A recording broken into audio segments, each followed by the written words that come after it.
Today's video is about 3 principles filmmakers should live by.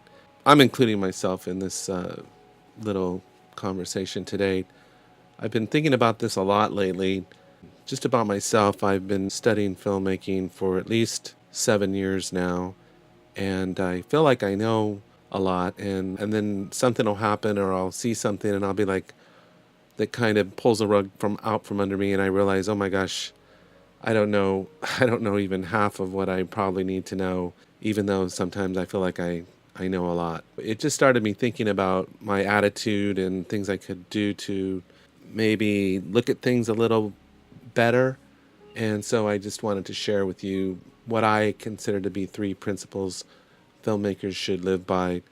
This idea really starts from this idea that I've had for a long time, and it was actually a philosopher, Ludwig Wittgenstein, who said that the limits of your language are the limits of your world. And I've always had that in the back of my mind. How do you know what is possible if you don't know what is possible? To say it in even another way, how do you know what you don't know? The answer is you don't. You can't know what you don't know because you don't know it. And so we were setting up a shot, and I was planning to do a dolly shot, a push-in shot on this actor as he's coming to a realization of something. I thought that's the perfect move for that shot. But then as I was looking at the location and the time and everything we had to work with, I was just thinking, oh my gosh, this is going to take like 30 minutes to set this up, and it's going to be a real pain to get the tracks up there and get it set up, and on and on and on. And then one day I was stumbling on YouTube, and I found this video on this transition effect called a hyperzoom, which is actually you can connect 2 shots with that kind of that same feeling of a dollying in shot, but only it's a little bit quicker.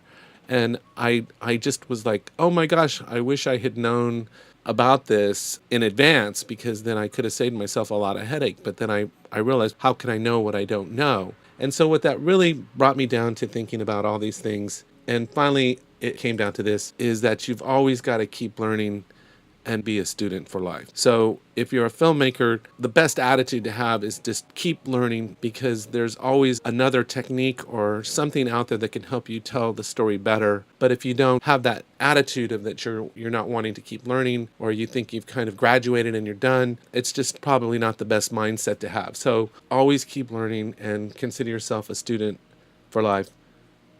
The next one is very much related to that, and it's like, don't ever think that you're done and you have it all figured out. I know that I've fallen into that trap of thinking like, I've studied this one particular aspect of filmmaking, let's say lighting, and I feel like I've got it figured out. I'm done. Nobody needs to tell me anything more about it. I kind of get it. I got it.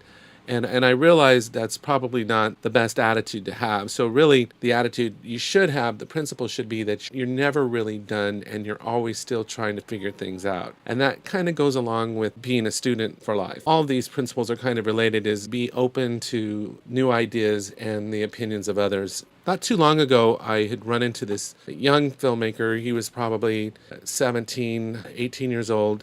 And it was clear that he'd read a lot and he'd done a lot and he'd worked a lot with the camera. He was very conversant with filmmaking, but he was very kind of over the top opinionated about things. He was kind of, as we were discussing shots and scenes like that, he was running over everybody with his opinion. Maybe of what he said, I agreed with 40% of what he was saying. And then the rest of it, I just thought, well, that's just his opinion and that's his preference, and I was really tempted to try to counter him, but I let it go and kept open to what he was saying, even though I didn't feel he was as knowledgeable as he thought he was. And what came out of that was, eventually he said something that was actually really that was really good, and I was glad that I hadn't shut him down or shut him off earlier, even though he wasn't presenting himself in the best way, I don't think. So I know it's hard to be open to ideas, especially when you've got a vision or you've got a certain way you want to do things. But I honestly feel that the best thing you can do is stay open to the ideas of others, even if they're not presenting those ideas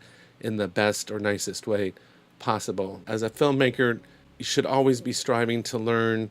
You should always be striving to be open to the ideas of others. And don't ever get so full of yourself that feel like you know it all. you've done it all, you've seen it all, and there's nothing more for you to learn from anybody. And I think if you can get those principles into your mind, that it will help you not only feel better, but also be a better filmmaker. So I hope you found this helpful. This is just some random thoughts that I wanted to put together. Take care and have a great day.